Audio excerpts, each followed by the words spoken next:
बाहर दर्शन बारात लेकर आता है, लेकिन एकदम साधारण तरीके से वह बड़े ही सादगी से शादी करना चाहता है। मृदुला के आंसू थे कि रुकने का नाम ही नहीं ले रहे थे। माँ उसको बार बार समझाए जा रही थी, लेकिन मृदुला उस मनहूस रात को याद कर रोए जा रही थी।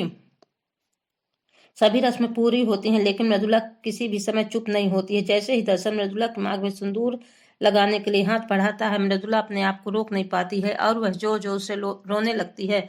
मृदुला की माँ मृदुला को चुप कराने के लिए आगे बढ़ती है, लेकिन दर्शन उसको रोक देता है और कहता है कि शायद आज मृदुला को इसकी सबसे ज्यादा जरूरत है। मृदुला रोते रोते अपने अतीत में चली जाती है।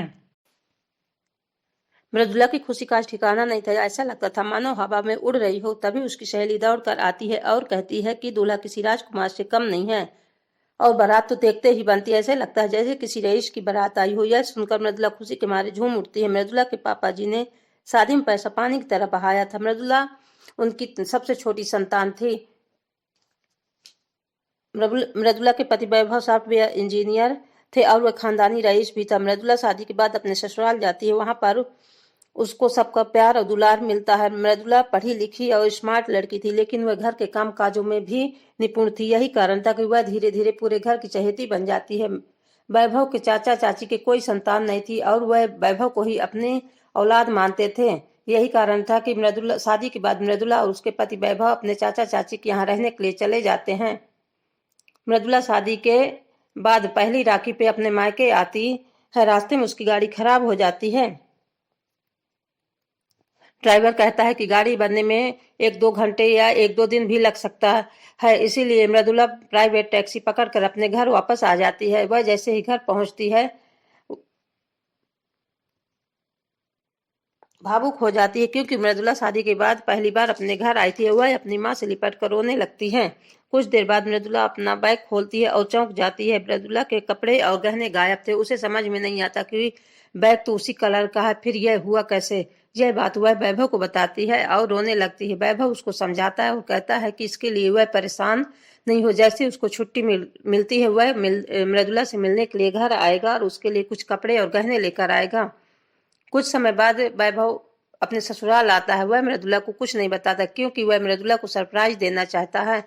रास्ते में उसको सास ससुर मिल जाते हैं, जो कि बहुत परेशान थे। वह उनसे पूछता है। वो बताते हैं कि उनकी बड़ी बेटी हॉस्पिटल में है, उसको बच्चा होने वाला है और वे उनसे ही मिलने जा रहे हैं।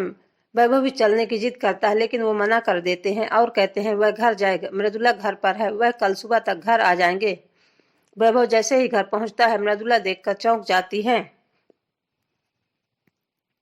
आज आसमान में घने बादल छाए हुए थे और बिजली जोर जोर से कड़क रही थी। ऐसा लग रहा था मानो तूफान आने वाला हो। मृदुला को अनजाना भय ही सता रहा था। वह वैभव से कहती है, पता नहीं क्यों आज तुम्हारे आने पर मुझे कोई खुशी नहीं हो रही है। जाने आज क्या होने वाला है। वैभव मृदुला को समझाता है कि शायद वह अपनी बहन को लेकर परेशान है। कोई बात नहीं है, सब कुछ ठीक हो जाएगा।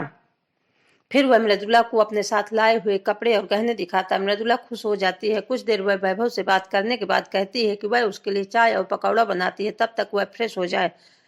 वैभव बाथरूम चला जाता है और मृदुला किचन की तरफ बढ़ जाती है। जैसे ही वह चाय रखती है तभी उसको उसकी ताई जी की चीख सुनाई देती है। वह भाग कर उनके पास जाती है तो देखती है कि ताई जी खून से लथपथ पड़ी थी। उनके सिर पर छत का एक टुकड़ा गिर गया था। वह ताई जी को लेके डिस्पेंसरी चली जाती है। वहां पर उनकी दवा करवाने के बाद जब वह वापस आती है तो घर पर उनको दवा खिलाने के बाद वह अपने घर वापस चल देती है। मृदुला जल्दबाजी में ताई जी के यहाँ भाग कर गई थी, इसलिए वह घर का दरवाजा खुला ही छोड़ गई थी। वह वैभव को आवाज लगाती है, लेकिन कोई जवाब नहीं मिलता है। वह सभी कमरों में जाकर वैभव को देखती है और उसे आवाज लगाती आगे बढ़ जाती है। तभी उसके मुंह से चीख निकल जाती है और वह जोर जोर से चीखने और चिल्लाने लगती है। वह देखती है कि बाथरूम में वैभव गिरा पड़ा था और उसके सिर से खून बह रहा था।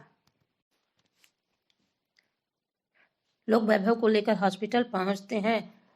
डॉक्टर वैभव को देखते ही उसको मृत घोषित कर देता है। सुनकर तो मृदुला जैसे पागल सी हो जाती है और वह गिरकर बेहोश हो जाती है। उधर मृदुला की बहन को भी मरा हुआ बच्चा पैदा होता है। मृदुला के माँ बाप पर तो यह जैसे इस समय दुखों का पहाड़ ही टूट पड़ता है। मृदुला के ससुराल वाले मृदुला को ही इन सब का जिम्मेदार मानते हैं और मृदुला को घर में रखने से साफ मना कर देते हैं। मृदुला की सास कहती है कि ये मनहूस है, इसी की वजह से मेरा बेटा गया है। पहले तो इसने अपने कपड़े और गहने चोरी करवाए और उसके बाद मेरे बेटे को ही खा गए। मृदुला खुद को वैभव की मौत का जिम्मेदार मानती है और खुद को ही कोसती रहती है और अपने आप को दिन भर एक बंद कमरे में रखती है। धीरे धीरे वह मानसिक रोगों की तरह व्यवहार करने लगती है। मृदुला के पापा जी से यह सब देखा नहीं जाता है और वह उसको स्कूल में बच्चों को पढ़ाने के लिए कहते हैं। उनके बार बार समझाने पर वह स्कूल जाने लगती है। अब तो उसका व्यवहार भी समान होने लगता है। वैभव को गए हुए अब 5 साल बीत जाते हैं, लेकिन मृदुला उसको भूल ही नहीं पाती। एक दिन उसकी मुलाकात दर्शन से होती है। दर्शन डॉक्टरी की तैयारी कर रहा था। दर्शन को मृदुला अच्छी लगने लगती है। वह मृदुला के पास्ट के बारे में सब कुछ जानता था। इसके बावजूद भी वह शादी का प्रस्ताव रखता है। दर्शन कुंवारा था। मृदुला साफ मना कर देती है और कहती है कि वह वैभव की यादों के सहारे ही अपना जीवन काट लेगी। दर्शन ने हार नहीं मानी। उसे उम्मीद थी कि मृदुला उससे एक दिन शादी जरूर करेगी। मृदुला अब पढ़ाना छोड़कर वकालत की पढ़ाई करने लगती है। इधर दर्शन भी सरकारी डॉक्टर बन जाता है। वह मृदुला को समझाता है कि जो कुछ हुआ उसके लिए वह कब तक अपने आप को दोषी मानती रहेगी। अगर मृदुला उससे शादी नहीं करेगी तो वह जिंदगी भर कुंवारा ही रहेगा। मृदुला और दर्शन आज शादी करके खुशहाल जीवन बिता रहे हैं।